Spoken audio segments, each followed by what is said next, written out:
Good morning, everybody, or good afternoon, depending on where you are. Here I am, Natalie from Creative Makers.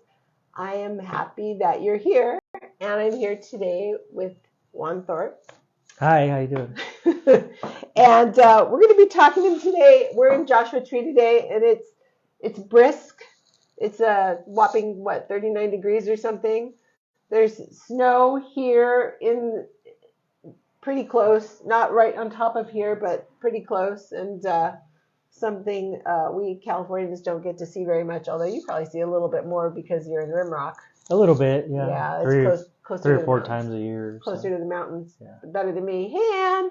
Hi, Sandy. So glad you guys are here. Hi, Sandy. 4 people. Do you know?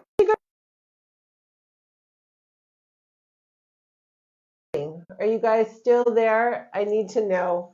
Give me a second here. Are we on? Sorry, Dave's driving away with my car, and my car hooks up to everything. I'm not sure that you're still there. Hello.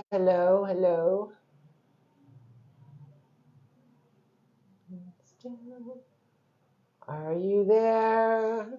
I don't know. Okay, here. I'm going to jump up. Oh, it says 4 people. Can you guys hear me? Can we get a like or a hello if you can hear us? Yeah, something. It's fine. Okay, wonderful. Thank you, Clifton. Oh, okay. I know there's a little bit of a delay, too. So I'm just hooking up my iPad here so that we don't have to do, although I can sort of see what's happening here, so we're going to be good. Okay, so I was saying before I was so rudely interrupted by Dave driving away in my car, I'm here with Juan Thorp. Now, I got to meet Juan probably last November when we did the Teeny Weeny show. That's where I first came into contact with you. And I did post a picture of one of your watches with the tiny bunny drawings in them that I love so much that I own. I own one. And we have since bumped into each other several times since then, which is kind of funny. But in any case, here we are. All right, so I'm going to start with my first question, and it's my only question, and then it just jumps off from there. It's going to be okay. It's going to be all right. Okay, so my first question is, I want to know what creativity looked like to you when you were a kid. How did it show up for you? I was drawing pretty early, maybe 5, 6 years old. Mm-hmm. I'd say my mother was the one that kind of showed me how to draw originally. Is she an artist? No. No? She did crafts and things like that. Yeah. Really beautiful crafts, and a lot of sewing. But she showed me the first thing I remember drawing was a little bird, right? Mm-hmm. Just a little, and it was so simple, just a circle, a little triangle for a beak, and a couple stick legs, and that was it. Mm-hmm. And then I was hooked from and that there. was it. Yeah. You're in. And so how did it progress from there? Then it, up to like elementary school, we had a visiting art teacher, Mm-hmm. and so once a week or something for an hour we had art classes. So that kind of, from there I was like, oh, okay, there's other people doing it, and they had different assignments and really cool, interesting things that I had no idea.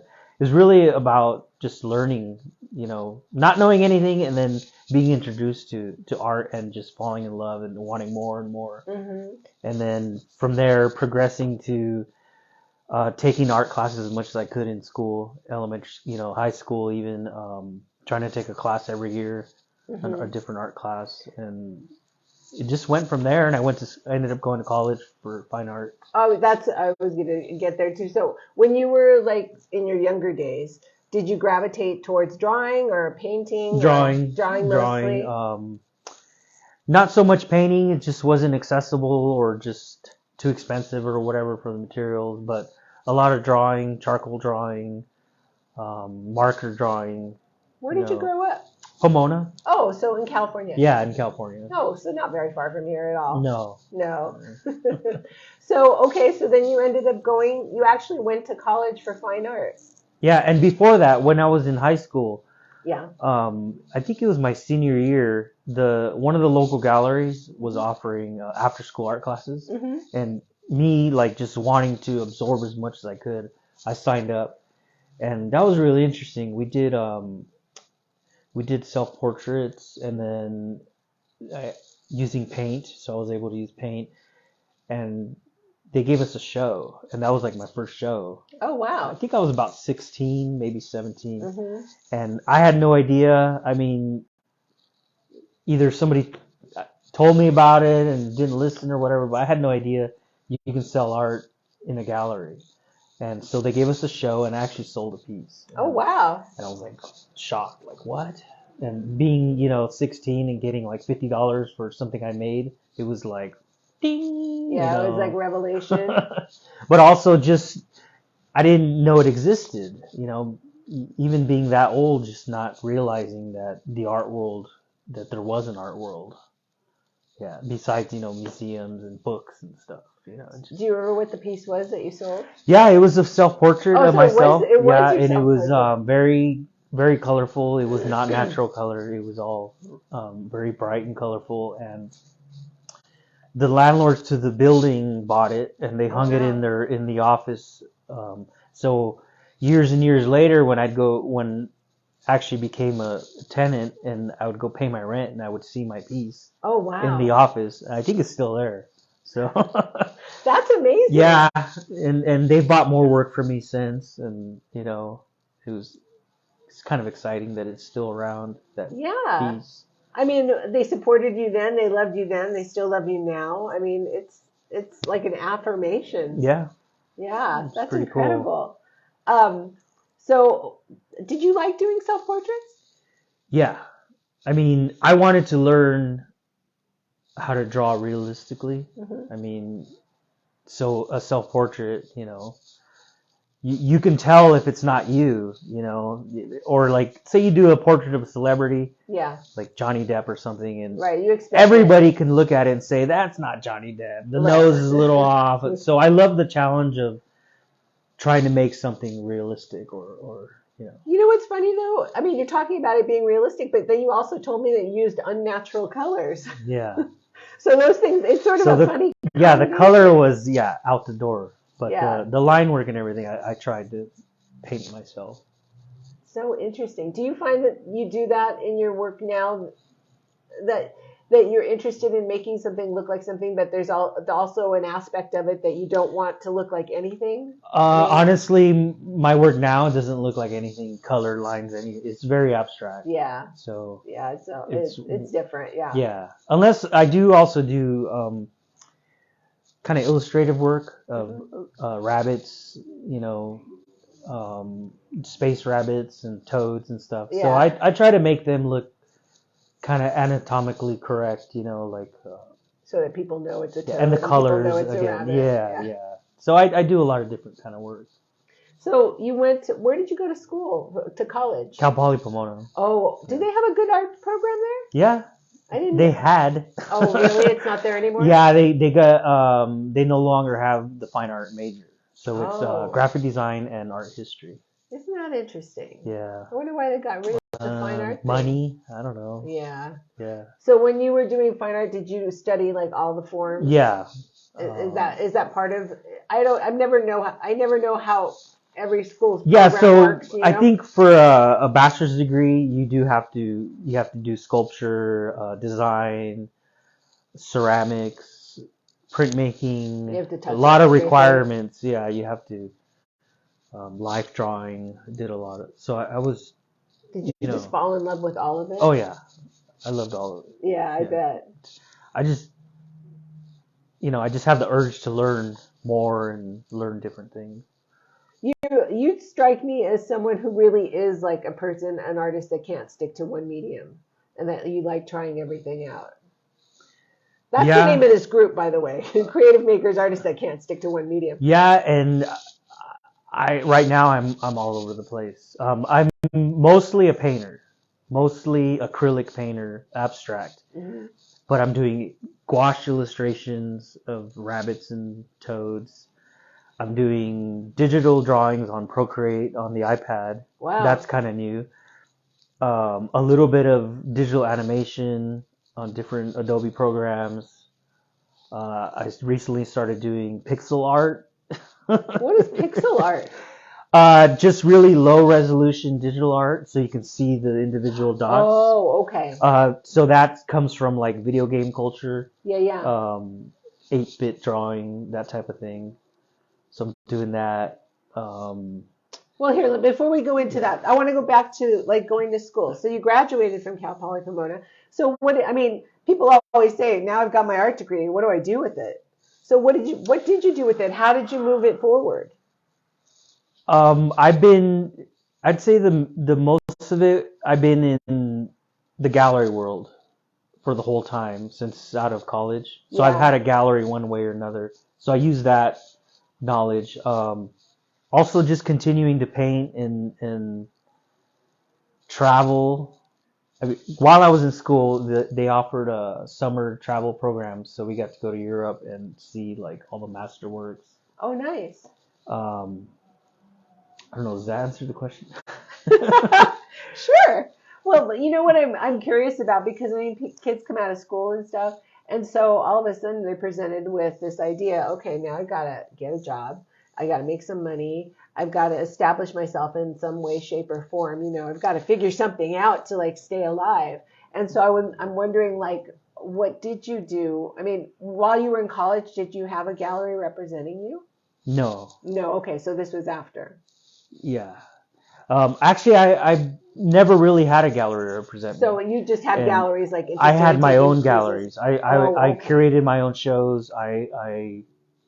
While I was in school, I didn't have a gallery actually. What I did was I hung art on the fence, on a chain link fence. Oh, that's cool. And I had clip-on lights and I had labels, and I showed my other students. I showed their work. And it was Art on Fence Gallery, and I actually sold quite a few pieces off of there. Wow. And it was open for about 6 months. That is really innovative. So it was like, oh, I don't have a space, but I'm gonna do it anyway. So I have a question. This was in Pomona still? Yes. And was this like because Pomona's got a big art scene, at least at this point. I don't know if they did while you were there. Was this part of that? Yes, part of the art walk. So they had an art walk, and you would just organize it on the art walks that you would do this gallery. So because people were just walking by, That is really innovative. Hi, Erin.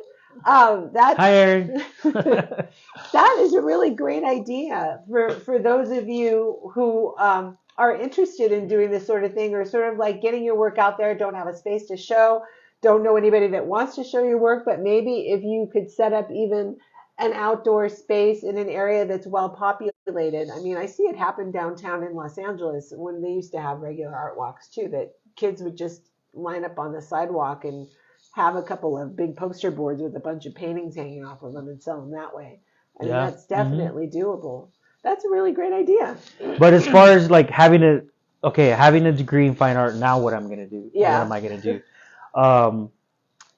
What can you do? I worked at a couple of different galleries. Were you like a salesperson? No, just help, like preparator more of like helping hang the show. So I learned a lot of how to make labels, how to hang the show, how to repair the walls, how to do the lighting, that type of thing. Mm-hmm. So I think I just naturally went into the gallery world, just because I was able to get a job. That makes sense. Yeah, because it's hard as an artist. I mean, it's so competitive, and you know, it's just not easy. No, you have to be tenacious, most definitely. And there's a few people that get really lucky without having to do much. And I mean, there's a lot of factors in there. Sometimes it's the right place at the right time. Yeah. Sometimes you're just, hitting it. You got the right piece of artwork in front of the right person. Yeah. And I also I took a year of graphic design. My first year, my major was graphic design. Oh. So I learned Adobe Photoshop and Illustrator and those type of things. Helpful. And my business, I'm a sign maker. I do make signs, and gallery lettering, museum and gallery lettering. So that's what you sort of veered into? So using the computer to make graphic arts, and that's kind of like my career now, still to this day. So I'm very happy that I was able to. That makes sense. Take a couple of courses in Photoshop and all that. It's sort of an interesting other side of art world, because this stuff is all really necessary, and you're still in it, Yeah. and it supports you. Yeah, I would recommend any artist to learn Photoshop at least, because you're asked to like, oh, please submit some images at this, 1200 pixels or whatever.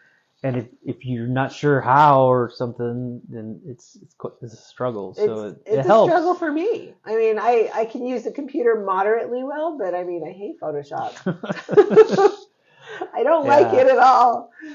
And so, back then it was even harder. It was like, if you wanted to be in an art show, they required slides. Right. So I know that world. You know that world. Yeah. So that's hard too. I mean. Right. You take your photographs of your painting. You don't know if they're going to look good. So you better take a shitload. Yeah. And then you go get them developed, and you just hope there's at least one that's like showing your work okay, and then you send it off. Yeah. You may never see it again. And you have to make little labels for it, and you have to make sure it's the right way, if it's not backward. Yeah. There was a lot of stuff with that. Yeah. So it's easier now, right? Yeah, it's a little bit easier. It's a lot easier actually. I mean, because people have your artwork and see your work in an instant, lots of different ways. Yeah. Yeah. So I mean, having the business of painting signs, is that what parlayed you into actually having your own gallery space? Because I mean, we are sitting in his gallery space now that he owns, and I mean, were you just like, I need a place to show my work, I want to do stuff, and I mean, so what happened? Yeah, I mean, I make art all the time, whether it's for a show or I just for myself. And the gallery part of it is more of like, I want to show my friends work too. Mm-hmm. I want to give my friends an opportunity to show, and different people. So really just being in the art world, just being active, having a gallery is a great way to do it. Yeah. Can you talk about like setting up this space and how you figured it out? Because this is the side that I don't get to talk to. I have a couple of gallery owners I know, but I haven't really talked to them on camera yet about what it entails, or how do you like it? Yeah, I love it. I mean, okay, so this space was empty because my wife had a store. She had an art gallery also, but she moved her store to the Joshua Tree Retreat Center. Oh, okay. So the space was going to be empty, and it's naturally, I painted it all white, and I put track lighting in, and I said, you know what, I'm going to have a gallery, and I'm going to curate, I'm going to do the shows I want to do. I'm going to have fun with it. Yeah. And really, it's not that hard. I mean, hang some art and invite people and to an opening, and that's. I mean, I guess it depends. I mean, I hear about people that are like, I can't get into this gallery, and they have a list of people that they call when your artwork is here, and maybe they'll like it and buy it, and they're supposed to be selling your work, and it gets all sort of. Yeah. So you enjoy this part. I mean, do you have a list of people that you call when you have new shows, and you're like, I have new work up, and I think this is like, you would like to see this? I have a list of artists, yes, but collectors, friends, people that come regularly. Yeah. You're also lucky that you live, I mean, we are in Joshua Tree, California, which is sort of, there's a lot of visitors here, and a lot of people that come by and are looking for like mementos of their visits here, and it's a beautiful place to buy artwork. Right. And that hasn't happened yet, but hopefully one day when the gallery's been around for a while and get on the map, because I'm still trying to get on the map. So what do you mean it hasn't happened yet, that people just swing by, or having a list of people? People swinging by, they'll come and they'll check it out and they'll look, and mostly won't buy anything, but every once in a while, I will sell something. I saw you sold something in the other room. Yeah. But regular people that come to the opening, or the artists, or yeah. It'll happen. Yeah. It'll happen. And I'm having a big group show in May. Oh, yeah? So I'm trying to get 100 artists or 100 people. Yeah. Anybody that wants to, let me know. Now you're talking to a big audience here. It's okay if you can mail it to me. Do you want big pieces or little pieces? Little pieces, Little pieces? 12 inch. So 12 inches by 12 inches or smaller? Should I pitch the show? If you want to, go for it. Pitch it. All right, here's the show. It's called Put a Joshua Tree on It. So anything that has a Joshua Tree on it is game. I'm looking for paintings, drawings, photography, mugs, t-shirts, anything that has a Joshua Tree on it. That's the only rule. And think Portlandia put a bird on it. If you haven't seen that yet, check it out on YouTube. Yeah. Hilarious. Yeah. So, Georgia, you're welcome to be in the show. I guess just follow me on Instagram at Space Truckin' Gallery. Oh, okay. So not your personal handle. Or my personal handle if you have Thorp Art on Instagram, and just message me. Hey, you said you're having this Joshua Tree show. I'd love to be in it. And 12 inch by 12 inch. It's in May. And I'm trying to get at least 100 pieces, and to fill up both rooms. And it's going to be a Joshua Tree art extravaganza. I love that. Yeah, going back to what you said about tourists looking for mementos and stuff. I mean, it's a perfect show. People come visit Joshua Tree, then they could take a Joshua Tree home. That sounds great. Here, I'm looking to see, because I used to come in here to look at messages, and I want to just see what's going on. So Joe's here. Joe Alvarez is here. Hey, Joe. And Georgia said Aaron, hi. Oh, and Sandy. And Clifton. Sandy's in. Clifton said, I happen to know this artist in Detroit. He's talking about himself, who would like a West Coast presence. So I happen to know Clifton's work is really fun. There are no Joshua trees, but maybe, Clifton, you can work this into your art. Make something new. And I also happen to know that he works really large, so maybe you're going to want to work a little smaller on this one. 12 inches by 12 inches. And Sandy Garcia also says that she is in. So that's awesome. Hi, Chris. Chris Rambone's watching too. That's great. Okay, so maybe I'll put this in the blurb when I put it up, that if people want to participate, they can contact you and work it out that way. Okay. Yeah, and You're buying yourself some artists here. We've done shows where people mail stuff from all over, even from other countries. That's great. So I'm used to, getting stuff in the mail and mailing it back or whatever, or mailing back money, hopefully. Yeah, I hope so too. And so, so what they should send is their work, and then the price that they would like to get for their work, correct? Right. And that all the details will be in. Once they get a hold of me, I can send them all the details. Oh, okay. So you've got a sheet. Okay. Yeah. So then I'll put up the links later for Space Truckin' Gallery and for Juan's Instagram page. That way you guys can contact him from there. You're also in the group, but I know that you're not on Facebook all that much, right? You're mostly on Insta. Yeah, and recently Twitter as well. Oh, Twitter. Because of the digital art. Yes. Okay. Makes sense. That's another story. That's a whole other story. The digital art.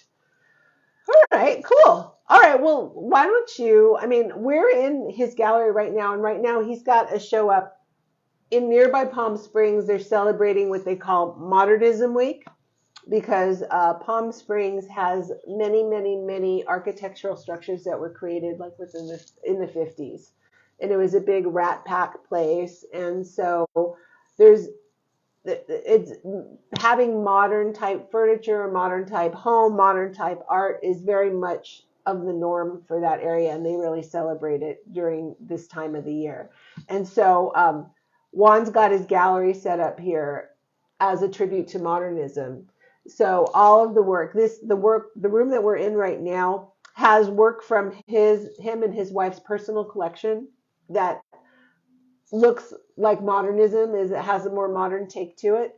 And then in the next room, he's got a curated show, right? It's the same show. Oh, so it's some of it is collection and some of it is that curated. Stuff's for You're sale, right? Yes. Okay, the other room is for sale. This room is not for sale, correct? Yes. Okay.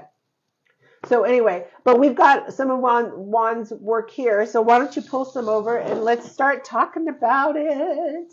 All right, so here, this is what I usually do. Is it right side up? Just making sure. It's like this, isn't it? Yeah. Okay, I thought so because I was looking at the back. Okay, so I'm going to move it like this, and I'm going to bring it in close just so they can see. Now I'm really curious because this is abstract work. I'm curious about what your trajectory looked like moving from the realism that you were trying to attain as a younger person and now moving into abstractism. Can you talk about what that journey was like?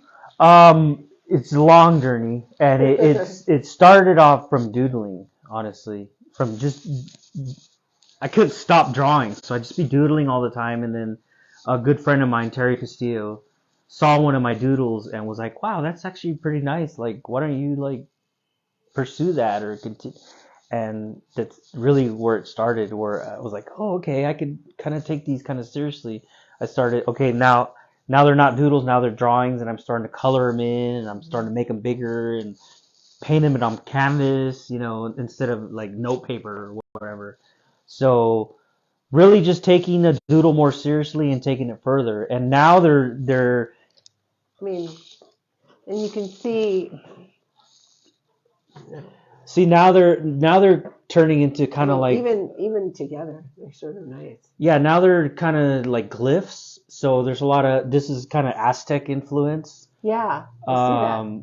But it's also it's automatic subconscious drawing called automatism. Oh. So I really don't know what I'm gonna come up with. You're just going for it. I'm going for it, and it becomes something. Now, what are you using here? Are these Posca markers? That's the black lines are paint marker, and the color is all acrylic. Oh, okay. Okay, so you're actually painting with the brush and everything. Yeah. Wow. Super detailed. And then here's one which is that's kind of like my illustration. Oh, here's your toad. Yeah, my toad people. Things. So I love doing toads and bunnies, doing different various things. And I'm thinking about storytelling and making these characters in the story. You've been talking to Joe. Going up. Joe Alvarez, when you go visit him, and he was a former interview, and I think he's watching right now. He's got a whole story. He does lots of characters and animals, and he's got a whole story that he tells. So now I feel like you guys are going to have stories together or something. Yeah, and Joe's actually encouraged me or pushed me to do more of the rabbits and the toads, because he has theme shows at his gallery. So I got to come up with characters and a theme, and give them a little costume or something, and give them something to do. Yeah. So thanks, Joe. But this is awesome. And that's a little tank toad. So kind of a. Now I'm going to ask you a weird technical thing. I'm looking at the way you did the back. This is a really unique way of doing the back, and I'm just going to show you. Is this like a little canvas board? That's wood. Yeah. It's a wood. Plywood. Okay. So it's plywood set into a frame, and then he's got the back. And is that like caulking? So I use caulking because this frame is plastic and it's a vintage frame. I find these cool frames at the thrift store, and because it's plastic, you can't put nails or staples and it'll crack it. So I figured I'll use some caulking. And this piece is never coming out of this frame. I mean, it belongs. It's part of the piece. Yeah, it's part of the piece. Yeah. So it's permanently sealed in there, and that's okay. Yeah. No, it actually works really nicely. Just trying to figure out different ways to frame, found frames or thrift store frames. It's a really good idea because there's many times that I'm thinking about how do I've got a frame, but how do I get something to stay in there, and I'm always trying to concoct methods. The watch pieces, those I use epoxy. Yes, I saw that. But this would also work silicone. It works great, silicone epoxy. It's a really great idea for you guys that have smaller pieces. This bunny gunner. Bunny gunner. Mm-hmm. We, my wife and I used to have bunny gunner gallery and picture framing shop in Claremont and in Pomona, and that's me. Oh, there you go. Or that was us. And Joe says animals need cool costumes. Yeah. Thank you, Joe. Well, pull the other one. Pull the other one.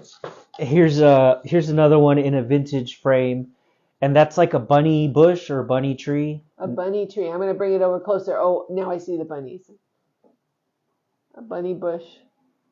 A bunny tree sort of in the desert with that looks like Joshua. Yeah, tree. that's kind of a Joshua tree. I mean, it's very. I do these very abstractly, very loosely. Yeah, and but I see it. I mean, and it's very clear to me. they start to transform into something. Okay, that kind of looks like a tree, so I'll start adding branches or leaves or something.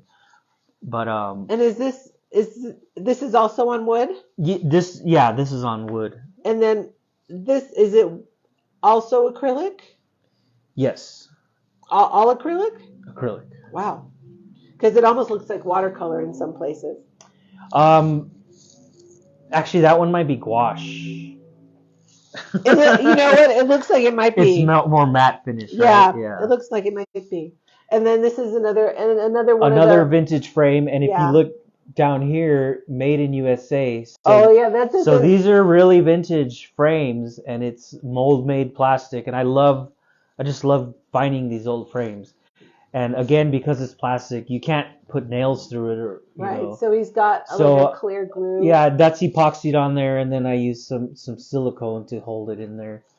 And you could cut it out if you had to. Yeah. With a razor blade. Right, and still save the frame too. It wouldn't hurt it at all. You could probably maybe even peel up the epoxy. But I recommend doing that for anyone that's like, okay, say you make a piece, right, on whatever size paper, then you have to take it to get it framed. Yeah. Well, it's very expensive. Oh yeah. Because we used to frame as well.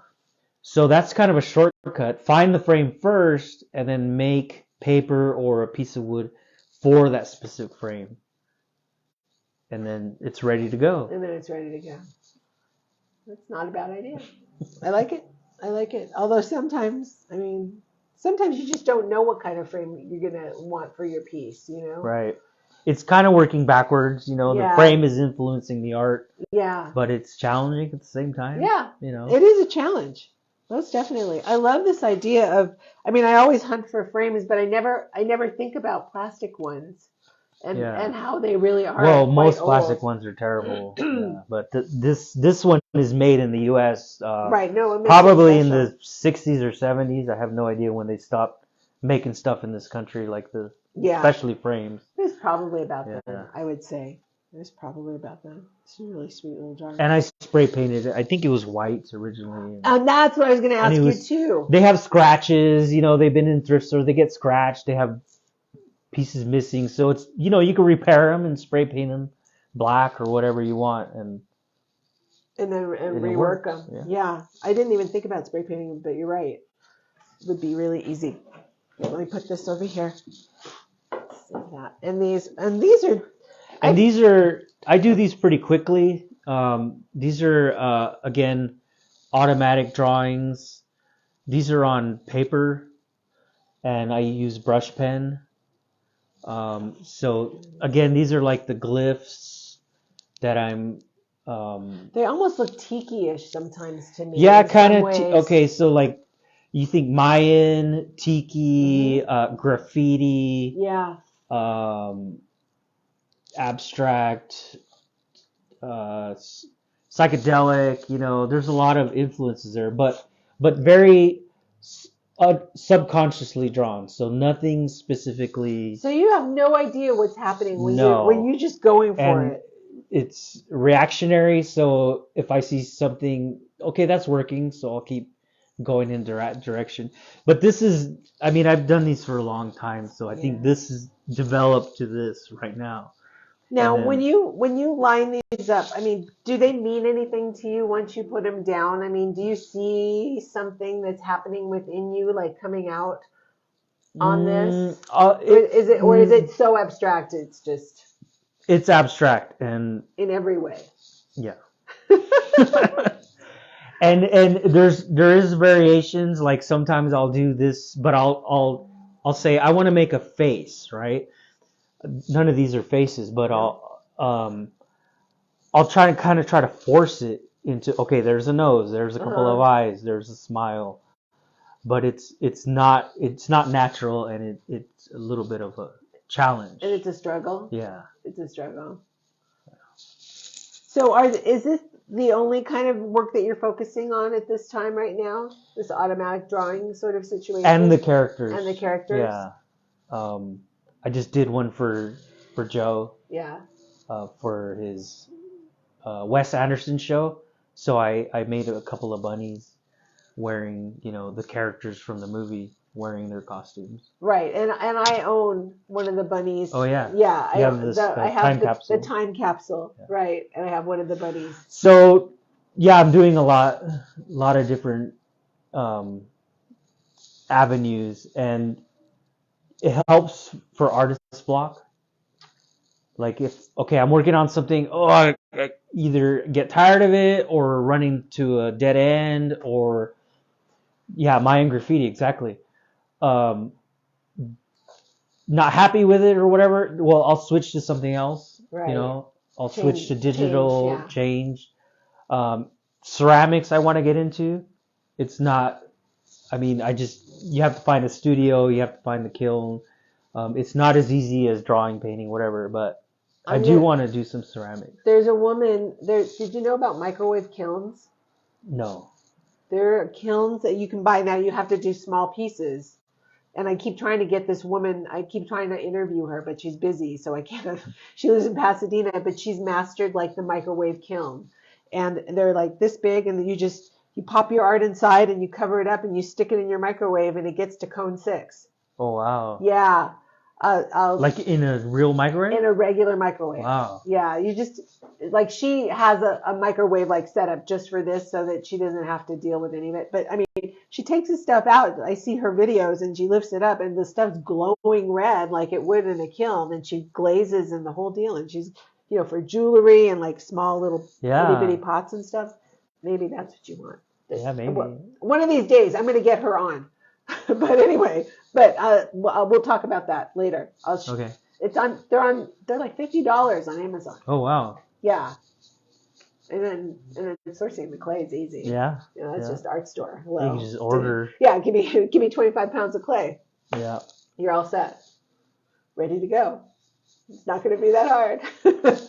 Also, what you're doing, video interviews and stuff too. That's something I want to get into. Oh yeah. Making little either movies or little just funny ads or something, or like as process videos, interviewing artists, all that stuff. I'm trying everything. I'll tell you, everything all at once. Interviewing artists. I mean, you're sitting on the other side, but for me, I feel so blessed that I get to have all this information from all these people, that people share all kinds of stuff with me. I learned so much about process and about the way people think and psychology. And just getting to know people. Oh yeah. And learning. Yeah, completely. I mean, learning about people. It's really, you'd be great at it. You would be great at it. Yeah. Maybe. We'll talk about that later too. But okay, so you're hoping to do. I mean, it sounds like you've still got lots of interests and things that you want to get to. Yeah. When you talk about sculpture and like doing ceramic work, do you already have an idea of like what you want to do? I mean, are you thinking big? Are you thinking small? Small at first. I have one idea. Yeah. I want to I call these glyphs as well. So I want to make these in ceramic. Oh, that'd be cool. And to make them look like they've been carved out of stone or pulled out of the side of a temple or something, to see if I can even do that, Of course you could. Right. Of course That's like one little project I want to try. And then also just throwing would be fun. Just make pots or mugs or whatever. That you really probably will need a class for. Yeah. But I mean, I did take a class in 29 Palms, and we Susie and I, we got to throw 2 different little things that I'm actually going to go pick them up today. Oh, cool. So, did they fire them for you? Yeah, yeah. Maybe you could even contact them about firing things if you really wanted to. Yeah. Talk to Gretchen. Make arrangements. Yeah. Or offer a little bit of money, and or if they have space. But I have to be careful to not do too many things at once, and I stop myself sometimes. I go, okay, that's a distraction. Okay, you don't forget you have this other project you're working on. Now, how do you decide what's a distraction and what's an interest? Right? I mean, yeah. I mean, it's like it's not a distraction if I'm learning something and I'm exploring or I'm doing, but it is a distraction That if line is so fine. I don't know who if I have a deadline or if I have a show I'm working on, like, okay, I have a show next month and it's all going to be black and white drawings. So I go, okay, focus, black and white drawings.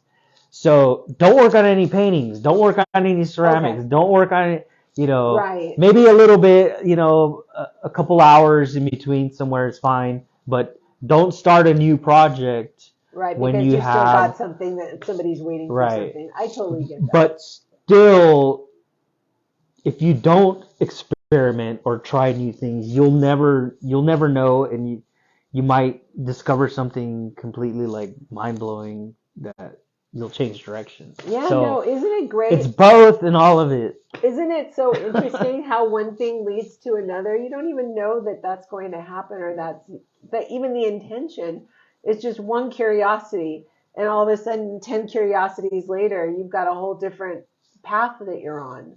It's so. And that's happening with this stuff. The characters. Because I 3 years ago I wasn't doing any kind of figurative or illustrative or anything, and just recently I've been doing a lot of these, and it's growing. It's it's its own branch. It's like it's growing by itself, and I'm enjoying it, and that's important. If I didn't like it, I wouldn't do it. Now let's talk about those things a little bit, because you were talking about how you were trying to figure out like stories to go with your creatures that you're making up. So are you telling yourself the story first, or are you creating the subject and then making a story from there? Both. So The story part, I listen to a lot of audiobooks. And I love the narrator and the way they tell the story, and it just sucks you in. I love it. So stories are huge. So I'm like, oh, I want to try that. I want to bring people in and tell a story. And also, if I make a painting of a bunny, then if I give him a story, I give him more life, and Right. and he has more adventures. It could be more art, more pieces. Then it becomes a series. A series, Yeah. yeah. And I think people resonate with that, and that's important too. Like for the audience to say, "Oh, what's gonna happen to the bunny next?" Or like yours is a space traveling bunny. Yeah. It's like which planets are they gonna go to, or what other aliens are they gonna discover? And I think it's just another layer to. It's not just a picture; it also has a story, and it has. No, I think that's really important, because I think people really relate to the stories, and that's one of the things that makes. But I mean, not only are they hearing your story and liking your story, but all of a sudden now they're sympathetic to your character. They want to be your character. Maybe they are your character. You know what I mean? Or maybe it relates to them in life, and now they're relating to this piece on a whole different level. I talk about that too, creating a story that goes with your work that helps draw people into what you're doing. And just layering, it's got another layer to it. Exactly. It's more interesting.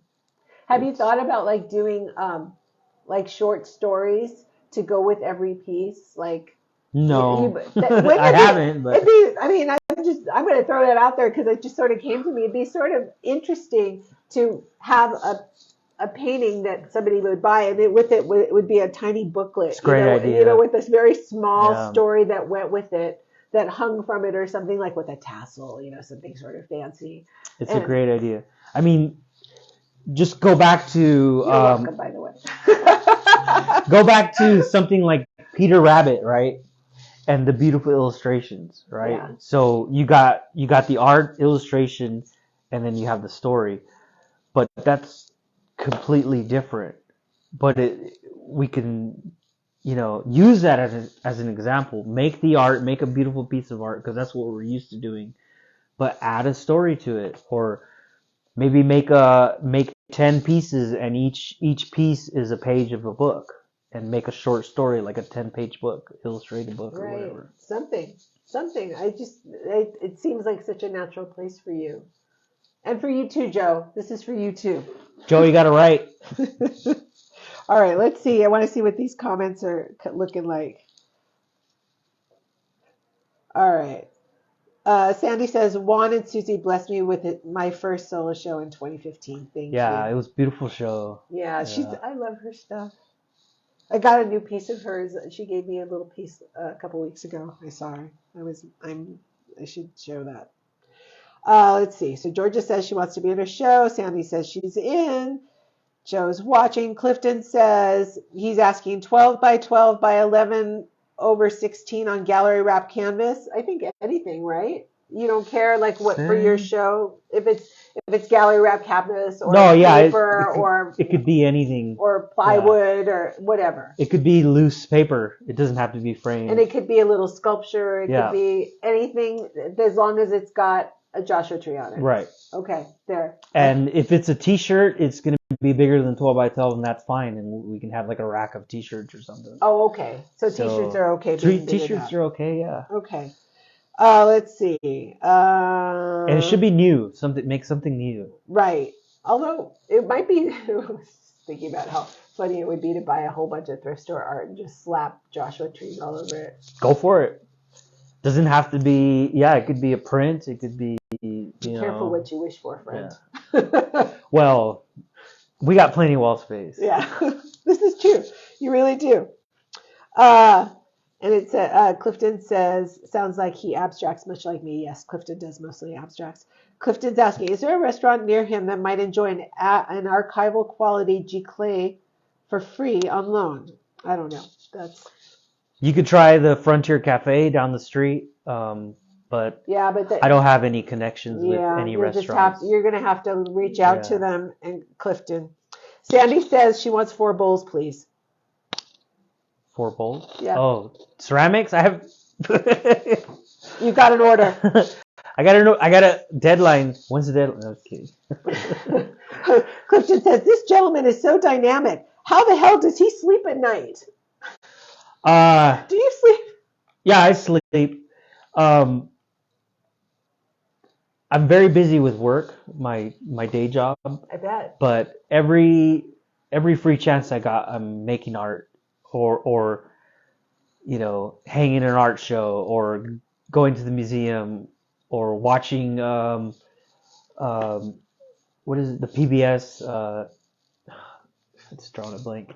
But yeah, watching art interviews on TV. Oh, okay. Whatever, just something art related. Because recently I decided I have a degree and I kind of wasn't using it. So in the last. How do you figure that you weren't using it? Well, I mean, you're in the art world. You're making art all the time. I made the decision to okay, stop just watching Netflix over and over. Stop playing video games. Stop, wasting time, I guess, and decided all my free time I'm just gonna draw or paint or focus or get into different shows, just be more active. Now, when did you just make that decision? About 3 years ago, during COVID. And did you notice a difference? Oh yeah. So tell me about what you saw as the difference. I mean, what kind of outcome did you get from making this new decision? Just by practicing every day, yeah. I've gotten way better with drawing, and the illustration stuff started during that time. And what I would do is, okay, I don't know how to draw, if I try to draw a toad, it looks terrible, right? So I go, okay, so I'm going to go on Google image search, I'm going to search toads, and I'm going to draw as many toads until I get tired. So I draw 20 toads in a row. By the time I get to toad number 20, it actually looks pretty good. It's okay, so yeah, I could draw this, and then, so yeah, that practicing, more practice, more doing. Yeah, I talk about this all the time when people put something up, and myself and a couple other people harp on, have you thought about doing 5 of these, just to get it down? Do the same thing over and over again if you have to, but I mean, just learning. Practice is so cliche, right? Practice makes perfect, but it's invaluable. It's more I think training, right? Working out, you're working out your hand muscles, your eye, you're just getting better by doing it. And the opposite of that would be before I decided to do this every day or whatever. I would have, okay, I'm in this show, I have a deadline, it's in 3 months or whatever, and honestly, I would wait till 3 weeks before the deadline, but I wouldn't waste time. I would Right, just, but in you're my head, I'd thinking, be like, okay, this idea, no, that's a terrible idea, that idea, maybe a couple of sketches, but not creating, and then wait for 3 weeks, and then cram it all in, and then sometimes like, oh, that's terrible, so I'd have to like start over or spend more time. But now it feels like, because I practice every day, it's a lot easier, yeah. and I'm not running into dead ends or mistakes, or you know, it's just like, oh, I can do this, because I've been doing this like all year or whatever. Yeah, I can draw a toad, like, no problem. Right, of course. Have you ever seen that graph about like artists? Here's your deadline, and it's like 3/4 of it is you procrastinating, and then most of the rest of it is you thinking about it, and then like right before it's supposed to happen, you're crying, and then it all happens. And it works. I mean, It works, but I mean it's it's stressful. stressful. Yeah. Yes. So it eliminates that. Yeah. Just practicing more. Right. And I've also learned by doing art every day and having all this art, you're ready for a show, or you already have like a pile of work. Right. Like I literally have hundreds of pieces, Just ready to be ready to show or whatever. Yeah. That's it. It is definitely a challenge too. If I mean, let's face it, lots of people have to have day jobs, and so having a big pile of artwork isn't easy. But you have to be consistent. And if you have, having a bunch of work behind you and having work to show a gallery, or have it ready to go for somebody that has a call to art, like for you, if I had a bunch of pieces and I was like, yeah, I think I can make this into something that Juan would like, it becomes easier. Right. There's just being prepared, yeah. like anything, just being more prepared, or being comfortable with what you're doing because you're practicing it so much. Yeah. So right now you have in the gallery, a tribute to modernism. What's the next show that's coming up? Because there's a show between now and the... Yeah, March is called Corroded Diagram Outlet, and it's myself and my friend Brent, and it's a drawing show, black and white drawings, and we're gonna probably have close to 100 pieces. Wow. I have a lot of sketches that I'm gonna show, and then I'm making also new work. That sounds great. And it's a show him and I did in Pomona maybe 15 years ago. It was a big group show we did that we had a lot of fun and very successful. So I've been talking to him. He draws every day in a sketchbook, and he posts on Instagram. So I'm like, let's do another Corroded Diagram Outlet. Like, I'm drawing a lot, you're drawing a lot. Let's have a show. And that's what's happening in March. So that's for March. And then the show that we were talking about with the Joshua trees, you said that was that's for May. What's April? April is Daphne Hill and Anna Stump. Oh, you were doing them? Yeah. Oh, are you gonna? And I'm letting them do whatever they want. They're coming in and using both spaces, and I'm not sure what they're gonna do, but I trust them, and we've had shows with their work before. So they're taking over. Together. Yes, very beautiful resin, very colorful, yeah. bright pieces. And they'll have Joshua trees too. This is true. They do have Joshua trees in their work, most definitely. Daphne and Anna. Anna I interviewed a few weeks ago, Anna Stump, and then Daphne's husband, Gustav, I also interviewed maybe a month ago, maybe just a month ago. And when we toured their gallery in Palm Springs, we saw a bunch of Anna and Daphne's work, and I loved it. I like to see that gallery. I was sort of salivating when I was looking at their work. Yeah, their gallery is nice. It's a nice big space. I'd like to check it out. I haven't seen it yet. You should make the drive down there. Should go to the next opening. Whenever that is. Yeah. So you've got shows planned for the next bit. This is a question. Does this gallery space support you yet? No. And my business pays the rent for the gallery space. So that's why I'm doing what I want to do and what's fun. I don't want it to be stressful. I don't want to be like, oh, I have to sell, because I would have to sell $2,400 worth of art To keep the gallery space. to pay because I get 25%. I'd have to pay the rent for this. Oh, okay. So I'm like, no, it's too much stress. I'm gonna have fun and do, and the business will pay for the rent. It's ideal the way it works out that way. Is that the business in the back room? My shop, my Okay. sign shop. So this has actually got 2 retail doors, and then there's a big garage in the back. It sort of looks like that's sort of attached, right? Yeah. And so that's where he runs the shop, but then this front part is run like the gallery. So that's an ideal situation, actually.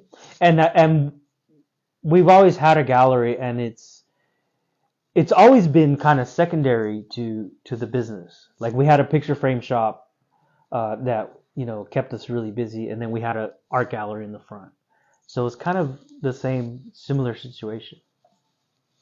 Tell me about Susie's gallery that she has over at the Joshua Retreat Center. What kind of stuff does she have in there? She has such beautiful pieces from so many different artists, our friends, and she also has so it's the Joshua Retreat bookstore, and what was there before she moved in is still there.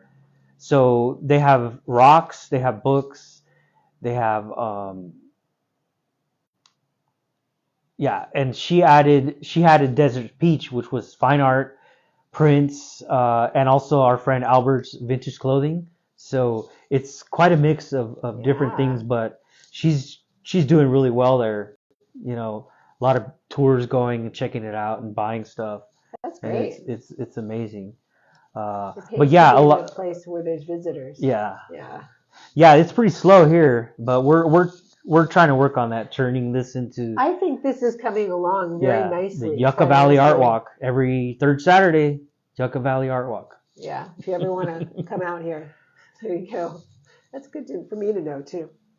All right, well, I think we're getting close to ending this here. Do you have, well, first let me check and see if there's any exciting things that I need to talk to you about that people are seeing. Hello. Swipe left. I'm swiping left. There we go. All right. This gentleman, okay. Do you still have a gallery in either Claremont or Pomona? No. No. Bunny Gunner is still in Claremont, but we sold that business. And they still have a gallery. I like that name, Bunny Gunner. Bunny Gunner, yeah. Yeah, that's fun. Clifton says he's going to order some 12x12s today. Okay, fine. That's good. I'm glad. And Georgia says, how do you like living in Joshua Tree? Oh, we love it. Well, it's actually Rimrock, but it's close. Rimrock, Joshua Tree area. We lived in downtown Pomona at one point, and it was very busy, loud, parking, et cetera. And out here, it's quiet, fresh air, peaceful, complete opposite, and we love it. Except that it's hot during summer. It's not too bad. You live in the low desert? I live in Los Angeles. Oh, you live in LA. Okay, so this is the high desert, and where we live is about 4,500 feet. So it's more like mountains. Yeah. If you're from Claremont, think like Baldy Village. That's about our same elevation. It's still hot. I mean, it's hot. It's 100 degrees. It's hot in LA. Yeah. I can't argue with that. It's true. I can't argue with that. It's hot, and it snowed. It snowed today, and it snowed yesterday. It's freezing. I like that part though. That's sort of it's novel for me. I know lots of other people don't care about that, but we love it. Yeah. All right. Well, do you have any last words you'd like to give the other people that are watching? You know what? The biggest thing I've learned in the last 3 years is try to draw every day, even if you. I'll show you. Show us. I make these art cards, so they're artist trading cards. Are these the 3.5 inches by 2 inches? Yeah. Here. Oh, yeah. I'm just like 3.5 by 2, and these I make these so quickly they take a few minutes, but it's actually I'm doing something. So keeping in practice and keeping active. if you don't want to make cards, buy a bunch of sketchbooks and fill them up. Fill up the sketchbooks. I mean, I used to be hesitant, like, oh, I'm gonna draw in my book, but it's gotta be perfect. Yeah. It's gotta look good. It's gotta, otherwise, but make bad art, like make mistakes, like just make a drawing, turn the page, make another one, fill up the book, fill up another book, fill up, just put it to the side. You just don't know. And I have stacks of sketchbooks, just from just drawing, just sit down and draw. Maybe you're at work or something and it's quiet and you take a sketchbook to work and, do a little drawings, like, because as a kid, in class, I would always draw on the margins of my paper, and I was never discouraged, so that's kind of cool. You got lucky. There's lots of people, lots of teachers that are like, I don't like this stuff. Yeah. But as an artist, I think do that. Yeah, I paint every day. Good. Yeah. Yes. Clifton. You know what I wonder about though too, as an aside. You were talking about, you sit in class and you doodle and stuff. I am hearing more and more about kids like hardly ever having to pick up a pen and paper to do anything anymore in their class because it's all typing. Computers. So yeah, they'd have to have create a little book. I was talking to an artist a few months ago who teaches or taught at Art Center, and he was saying kids that come into college for their fine art stuff, they don't know how to draw. They don't know how to do anything anymore. Yeah, I think that's even when I was going to college, if it was a graphic design major, some of them didn't know how to draw because they figured, oh, it's computers and you just learn it all on the computer. But no, you have to change the way you see things. And it's hard if you don't draw. It's hard to try to do graphic design and all that stuff. Yeah, I bet. Unless you're completely design oriented in terms of, just. Because it's all related, right? Line, space, shape, form, structure, composition. Yeah. It's all related. Yeah. Can't get away with it. Yeah. Can't get away from it. All right. Well, there you go. Art in school is very important. Yes, it is. Absolutely. I think it's as important as reading and math and English. I mean, it's a form of expression. Can I pitch something else? Yeah, pitch it. What do you want to pitch? Okay, I'm pitch something else. Okay, so these are artist trading cards. These are 2.5 inches by 3.5 inches, the same size as a baseball card or a Pokemon card. They make paper like in this size. You can buy it like already cut like that. You don't even have to cut it. You could buy pre-cut. Google ATC, artist trading cards, or ACEO, artist cards, editions, and originals. And you can buy blanks. But I'm putting together a trading network. So I'm having artists make cards, send them to me, and then I send them back cards by other artists. Oh, that's fun. And it's all free and it's all trade. So I'm working on that